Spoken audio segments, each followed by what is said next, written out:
Hai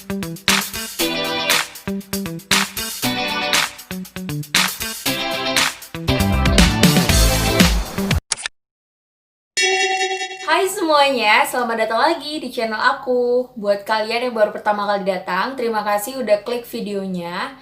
Nah, buat kalian yang udah follow aku di Instagram, beberapa hari lalu atau kayaknya seminggu atau 2 minggu yang lalu, aku sempat share di IG Story gimana progres kulit aku di tahun 2019.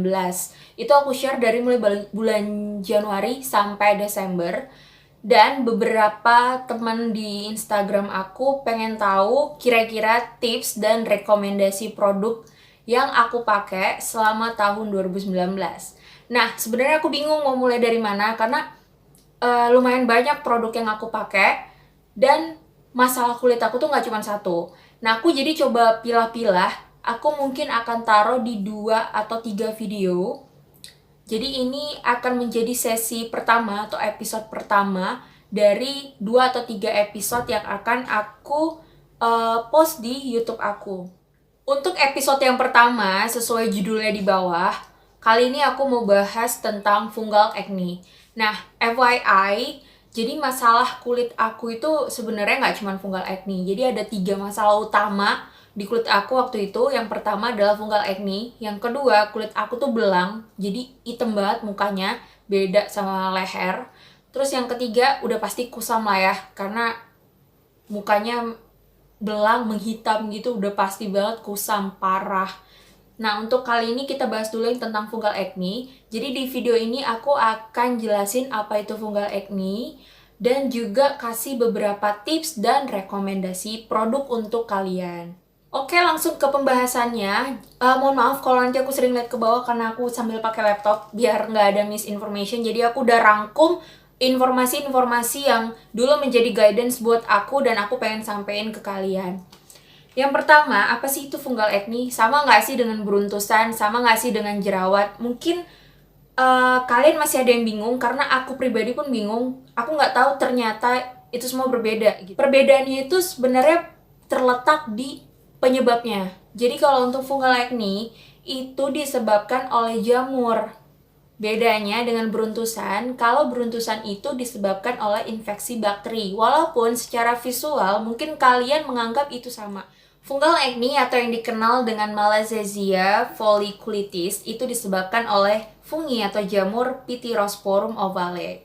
Nah, biasanya fungal acne ini banyak tumbuh di sekitaran dahi, di dekat rambut, terus di jambang.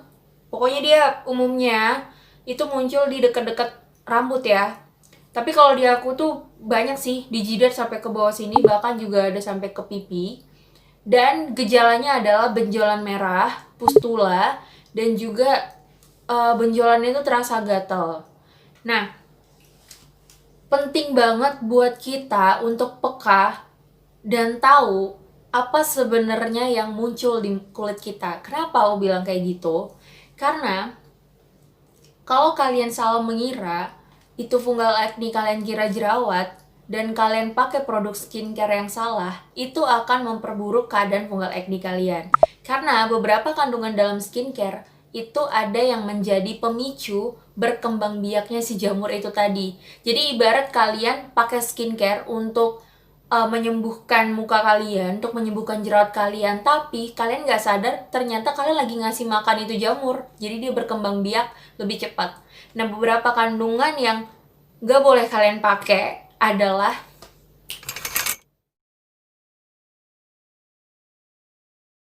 setelah ngelihat banyaknya kandungan skincare yang nggak boleh kalian pakai, pasti kalian bingung. Gimana coba kita ngelihat, kita ngecek satu-satu ingredient setiap produk skincare yang akan kita pakai, ya nggak sih? Aku juga dulu mikir kayak gitu. Sampai akhirnya aku nemuin website yang bener-bener ngebantu banget buat kita yang punya fungal acne. Nanti di sini aku coba share screen. Jadi selama ini aku pakai si Sezia.co untuk ngecek skincare yang pengen aku beli. Jadi sebelum aku beli produk, biasanya aku cek dulu di sini. Aku tinggal copy ingredientsnya. Kalian bisa carilah, banyak sekarang di website mana aja kayak ada produk terus ngasih tahu ingredientsnya apa. Kalian tinggal paste aja ke dalam kolomnya. dan kalian klik search. Jadi kalian tinggal nunggu aja gitu. Nanti dia akan kasih hasil per ingredients, dia akan jelasin kira-kira produk ini masuk kategori mana.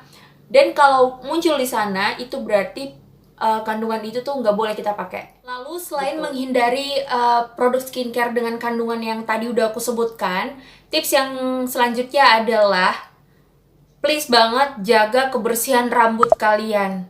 Karena aku udah ngerasain sendiri di kulit aku, kalau aku kelamaan keramas, itu pasti di sekitaran sini tuh udah banyak banget ngumpul.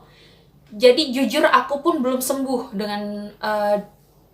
dengan masalah si fungal acne ini. Karena banyak pemicunya. Selain rambut yang kotor, juga kondisi kelembapan ruangan, terus kondisi kita yang mungkin lebih sering keringetan, itu juga akan memicu berkembang biaknya si jamur itu tadi. Jadi bener-bener aku itu menjaga kebersihan muka aku. Itu pinter-pinternya kalian aja gimana menjaga kebersihan muka kalian. Yang pasti perhatikan kebersihan rambut. Terus kalau keringatan, misalnya habis olahraga, usahain kalian langsung lap keringat kalian. Jangan dibiarin terlalu lama nempel di kulit muka. Dan sebisa mungkin hindari handuk yang udah berkali-kali kalian pakai. Nah, yang terakhir adalah rekomendasi produk. Aku merekomendasikan produk yang memang udah pernah aku pakai. Jadi aku nggak berani rekomendasiin produk yang walaupun katanya aman untuk fungal acne, tapi belum pernah aku pakai, aku nggak akan sebutin. Nah, yang pertama adalah toner. Ini aku punya 2 toner yang aman aku pakai. Yang pertama itu adalah toner dari si Sombaimi yang 30 Days Miracle Toner. Ini awalnya sebenarnya karena aku ngira aku tuh jerawatan sih ya, jerawatan, dan ini memang bagus untuk jerawatan katanya. Jadi aku coba beli yang trial kit waktu itu. Dan ini kan dapat banyak ya, ada tonernya, ada serumnya, ada sabunnya, ada krimnya. Tapi aku yang paling cocok tuh sama tonernya. Dan ternyata ini tuh aman untuk kita pakai kalau kamu punya fungal acne. Yang selanjutnya toner dari Everwhite. Ini juga aman untuk kita pakai. Aku nggak pernah bermasalah, fungal acne ku nggak pernah nambah selama aku pakai si toner ini. Cuman dia memang nggak nyembuhin ya, tapi dia nggak akan memperparah gitu. Nah itu tadi 2 toner yang aku pakai. Selanjutnya untuk produk moisturizer, aku pakai dari Benton. Ini Aloe Propolis Shooting Gel. Ini tuh bagus banget, parah. Sebagus itu emang.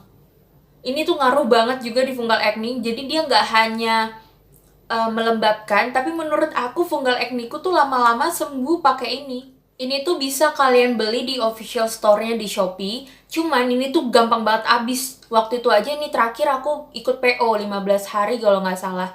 Karena memang sebagus itu sih, aku suka banget. Selain memang dia aman untuk fungal acne, si Benton ini tuh juga non-comedogenic. Jadi dia nggak akan menyumbat pori-pori kalian. Nah, karena kebetulan ini masih ada isinya, karena yang tadi aku tunjukin udah habis dan aku nggak pakai lagi sekarang. Kalau ini aku pakai sampai sekarang. Bentuknya itu gel biasa aja. Duh, susah cuy. Nih, gel biasa. Bisa lihat gak sih? Tuh, bening aja gitu. Dan ini gampang banget nyerap ya. Karena bentuknya gel, jadi menurut aku mau kalian kulitnya kering ataupun berminyak sekalipun itu tetap aman pakai si Benton ini. Menurut aku ya, karena dia nggak bikin muka kita minyakan, nggak, sama sekali nggak. Nah, rekomendasi produk selanjutnya, dan ini adalah produk yang terakhir, tapi menurut aku ini adalah holy grail dari semua produk yang aku rekomendasiin, karena menurut aku ini yang nyembuhin si fungal acne aku. Tapi mohon maaf banget, aku udah gak nyimpan botolnya. Produknya adalah The Ordinary Plant Derived Squalene Oil. Ini tuh semacam face oil. Jadi juga bagus banget untuk kalian yang kulitnya kering dan punya fungal acne. Yaitu yang seperti yang aku alami. Dia, aduh sayangnya aku gak bisa kasih tunjuk kalian. Teksturnya itu gak terlalu kental, tapi gak terlalu cair.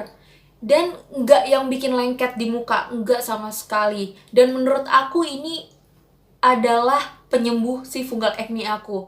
Cuman di bulan 1 atau bulan 2 juga aku udah berhenti pakai si The Ordinary, bukan karena aku nggak cocok lagi atau gimana, enggak. Tapi karena memang semakin lama itu semakin susah dicari. Mungkin buat kalian yang penasaran pengen coba, kalian bisa cari alternatif merek lain. Aku pernah lihat dari The Bad Box, tapi aku pun sebenarnya belum pernah coba. Tapi mungkin bisa jadi kalian coba. Karena memang susah banget nyari yang The Ordinary Plan di Repsqualane itu sekarang-sekarang ini. Dan untuk rangkaian skincare aku itu jadi kayak penutup gitu loh. Aku pakai di akhir. Yang terakhir, yang pengen aku bilang ke kalian adalah hindari penggunaan skincare berlapis-lapis. Mungkin kalian sering dengar ya, 10 step Korean skincare atau 7 step dan sebagainya. Tapi please buat kalian yang pengen nyembuhin fungal acne, hindari pemakaian skincare yang terlalu banyak lapisnya. Bisa jadi bikin kulit kalian itu terlalu lembab. Seperti yang tadi udah sempat aku juga bilang, salah satu penyebab fungal acne itu juga kondisi kulit yang terlalu lembab. Nah, untuk aku, skincare yang aku pakai itu cuman yang tadi aku sebutin. Jadi cuman pakai toner, habis dari toner aku langsung pakai si Benton ini. Dan yang terakhir aku tutup dengan si The Ordinary Plan di Repsqualane. Untuk facial washnya waktu itu aku tuh masih ganti-ganti. Jadi kayak masih cari-cari yang cocok. Cuman karena aku udah mulai tahu kandungan-kandungan yang gak boleh dipakai kalau kita punya fungal acne, jadi aku kayak hati-hati aja. Tapi sejauh ini kalian bisa pakai facial wash apa aja, yang penting disesuaikan sama jenis kulit kalian. Tapi produk-produk setelahnya kayak tadi tonernya, terus juga si Benton ini, terus juga si The Ordinary itu menurut aku aman untuk semua tipe kulit. Tapi hati-hati untuk tonernya, nggak semua orang cocok dengan si Some By Me Miracle Toner itu. Ada juga yang kayak memperparah jerawat dan sebagainya, tapi di aku syukurnya aman-aman aja sih, jadi kayaknya perlu hati-hati. So itu dia semua penjelasan dan tips dari aku, mudah-mudahan bermanfaat buat kalian. Dan semua yang aku jelasin dan rekomendasi produk yang aku berikan itu based on my experience. Jadi aku nggak bilang ini satu-satunya cara dan satu-satunya jalan untuk sembuh dari fungal acne. Mungkin kalau nanti kalian googling, kalian akan lebih banyak lagi lihat tips. Ada yang pakai shampoo anti ketombe lah, ada yang pakai krim apalah. Tapi aku cuman pengen kasih tahu apa yang benar-benar udah aku cobain sesuai pengalaman aku, dan semoga ini juga bisa kalian gunakan, ini juga bisa cocok di kulit kalian. Sekian video kita untuk episode kali ini. Nantikan episode selanjutnya karena next aku pengen bahas apa tips dan rekomendasi produk untuk kulit kusam dan juga kulit wajah yang belang. So, see you on my next video. Bye-bye.